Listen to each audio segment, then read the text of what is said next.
આમ આદમી પાર્ટીના નેતા રાજુભાઈ કરપડાએ રાજીનામું આપતા ખળભળાટ મચી જવા પામ્યો છે। ત્યારે આમ આદમી પાર્ટીના ધારાસભ્ય ચૈતર વસાવા અને રાજુભાઈ કરપડાના સાથીદાર પ્રવીણ રામની પ્રતિક્રિયા સામે આવી છે। નમસ્કાર મિત્રો, જય જવાન જય કિસાન।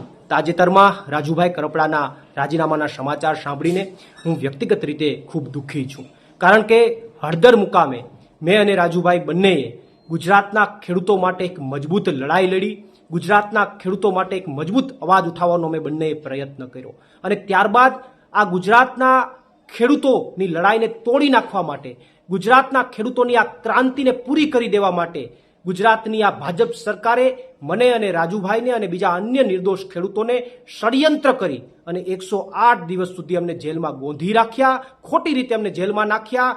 જેલમાં પણ આ ભાજપની સરકારે અમને યાતનાઓ આપવામાં કંઈ બાકી ન રાખ્યું, અમને હેરાન કરવામાં કંઈ બાકી ન રાખ્યા, અમારી ઉપર પ્રેશર બનાવવામાં પણ આ ભાજપની સરકારે કંઈ બાકી ન રાખ્યું। અને એટલા માટે મને શંકા છે કે બીજેપીની આ પ્રેશર ટેકનિકના કારણે ક્યાંક અને ક્યાંક રાજુભાઈએ રાજીનામું આપ્યું હોય એવી મને શંકા છે। પરંતુ હજુ પણ અમારા પાર્ટીના તમામ નેતાઓ અને મારે પણ રાજુભાઈ કરપડા સાથે વાત થઈ નથી। અમે એમની સાથે જ્યારે વાત કરીશું ત્યારે અમને ચોક્કસથી યોગ્ય કારણ જાણવા મળશે અને જ્યારે યોગ્ય કારણ જાણવા મળશે ત્યારે ચોક્કસથી અમે ગુજરાતની જનતા સામે એ યોગ્ય કારણ મૂકીશું।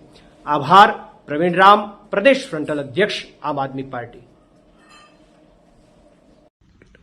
સમાચારના માધ્યમથી મને જાણવા મળ્યું છે રાજુ કરપડાએ આમ આદમી પાર્ટીના તમામ પદ પરથી રાજીનામું આપી દીધું છે। ત્યારે મેં એમને સંપર્ક કરવાનો પ્રયાસ કર્યો, પણ એમની સાથે સંપર્ક થયો નથી। હું જ્યાં સુધી રાજુભાઈને ઓળખું છું ત્યાં સુધી એ ખેડૂતોના મજબૂત નેતા છે। આમ આદમી પાર્ટીમાં રહીને ખેડૂતોના ન્યાય માટે અનેક લડતો એમણે લડી છે। એમાંની એક લડત બોટાદ કડદા પ્રથા નાબૂદ કરવા માટે એમણે હળદરમાં આંદોલન કર્યું। એ દરમિયાન એમને 100 દિવસથી પણ વધારે જેલમાં પણ રહેવું પડ્યું।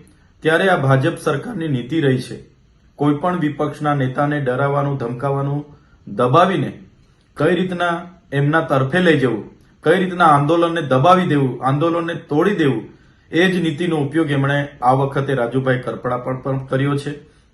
જેના વશ થઈને રાજુભાઈ કરપડાએ રાજીનામું ધર્યું હશે એવું મને લાગી રહ્યું છે।